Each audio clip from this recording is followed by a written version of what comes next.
जोर से बोले। महंगाई सबसे ज्यादा बढ़ेगी तो सबसे ज्यादा नुकसान किसका?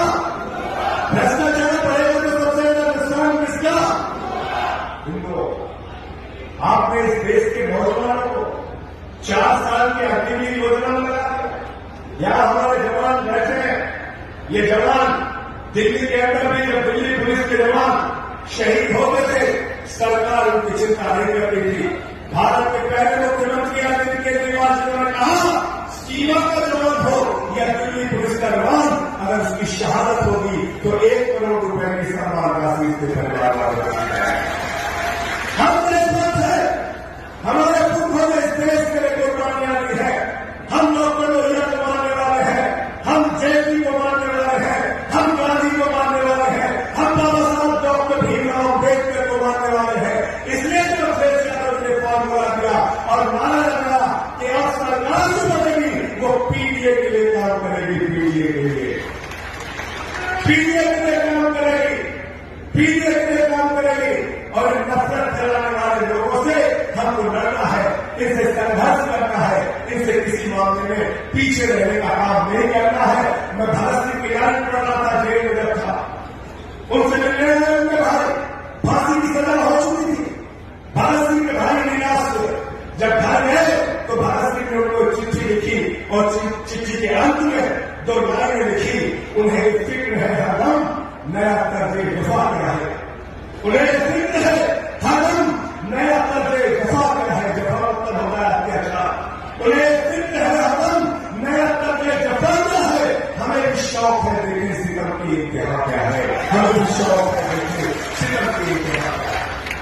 हम देखना चाहते हैं कितना अत्याचार कर सकते हैं, हम देखना चाहते हैं केजरीवाल की आप कितना अत्याचार कर सकते हैं, हेमंत सोरेन पे कितना अत्याचार कर सकते हैं, समाजवादियों पे कितना अत्याचार कर सकते हैं।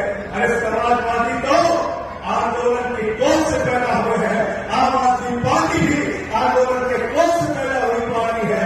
कांग्रेस पार्टी ने आजादी के आंदोलन में हिस्सा लिया है, तो हम लोग को आंदोलन का एक लंबा इतिहास है, लेकिन भाजपाइयों के टुकड़ों का इतिहास करोगे तो शर्मिंदा हो जाओगे, शर्मिंदा हो जाओगे, शर्मिंदा हो जाओगे। इसलिए मैं अब सबसे कहने के लिए आया हूं, यह अंतिम चुनाव है 2024 का चुनाव।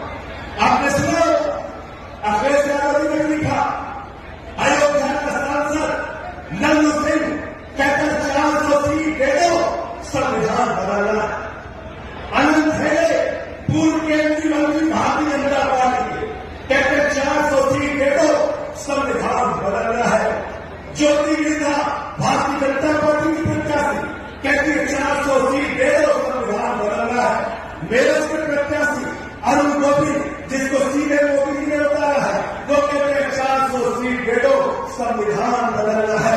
मैं आप लोगों से कहना चाहता हूं, पिछड़ों से, दलितों से, शोषितों से, वंचितों से, अल्पसंख्यकों से, आदिवासियों से सबसे हाथ जोड़ के अपील है, बाबा साहब डॉक्टर भीमराव अम्बेडकर ने, संविधान के निर्माता ने एक सबसे मजबूत संविधान और दुनिया का सबसे बड़ा लोकतंत्र हमको विरासत में दी है। हम अपना संविधान बदलने नहीं देंगे, चाहे अपनी जान की कुर्बानी देंगे। और संविधान में बदल गया तो याद रखना वोट की ताकत आपसे छीन ली जाएगी। संविधान में बदल गया तो याद रखना आरक्षण की ताकत आपसे छीन ली जाएगी। आरक्षण से खत्म करेंगे, याद रखना वोट की ताकत खत्म करेंगे, चुनाव खत्म करेंगे, हिंदुस्तान में तानाशाही लाएंगे, किम जोंग का शासन यहां पर लाएंगे, पुतिन का शासन यहां पर लाएंगे। इसलिए मैं आप सबसे कहने आया हूं, मनोज कुमार को साइकिल पे बटन दबा के इतनी ताकत लगा दीजिए कि दूसरे प्रत्याशियों की यहां जमानत जब्त हो जाए। समाजवादी पार्टी का प्रत्याशी, इंडिया गठबंधन का प्रत्याशी यहां पर जीत रहा है, इंडिया गठबंधन का प्रत्याशी, समाजवादी पार्टी का प्रत्याशी जीतना चाहिए। मैं अंत में एक ही बात कहने की बात को खत्म करूंगा। आज किसान दुखी है, नौजवान दुखी है, माताएं बहनें दुखी है, महंगाई की मार हम सब झेल रहे हैं। आज 750 किसानों की शहादत का हिसाब लेना है। मोदी जी ने 2014 में कहा था, भाइयों बहनों घर से निकलना तो घर के सिलेंडर को देख के निकलना। इस बार मैं आपसे कहने के लिए आया हूं, नगीना के लोगों, आप लोग जब अपने घर से वोट देने के लिए निकलना तो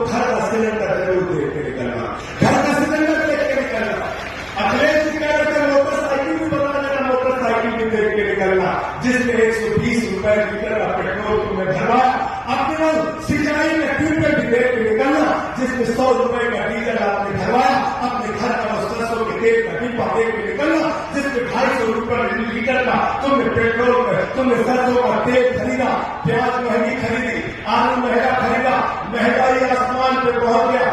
महंगाई से, बेरोजगारी से, अशिक्षा से छुटकारा चाहते हो तो यहाँ से समाजवादी पार्टी के कैंडिडेट को जिता देगा, समाजवादी पार्टी के कैंडिडेट को जिता देगा। भाई मनोज कुमार जी के लिए दिन रात मेहनत करके हो सकता है इस रैली के बाद अखिलेश जी दोबारा आपके बीच में रैली करने के लिए ना आए, वो बहुत दूसरे क्षेत्र में जाना है। एक कार्यकर्ता अखिलेश यादव बन के गाँव में जाएगा, 4 गुना ज्यादा मेहनत करेगा। आम आदमी पार्टी का कार्यकर्ता, कांग्रेस पार्टी का कार्यकर्ता और समाजवादी पार्टी को यहां से जिताने का काम करेगा, पार्टी को यहां से जिताने का काम करेगा। साथियों और दोस्तों, इन्हीं शब्दों के साथ कि ये अमन बिक रहा है, चमन बिक रहा है, गरीबों के तन का कफन बिक रहा है, बाजारों में बहनों का तन बिक रहा है और तुम बुरा मानो तो कह लो, इन बेईमानों के हाथों वतन बिक रहा है, इन बेईमानों के हाथों वतन बिक रहा है।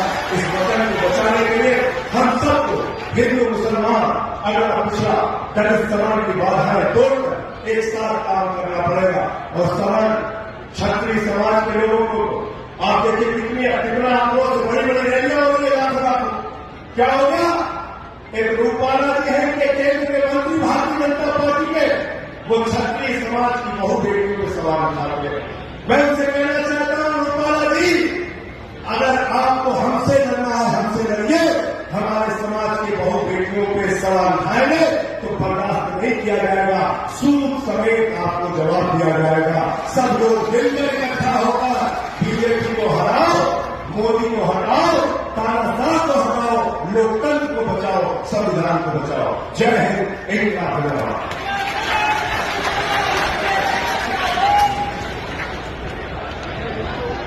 हेलो, बहुत बहुत धन्यवाद आदरणीय संजय सिंह जी।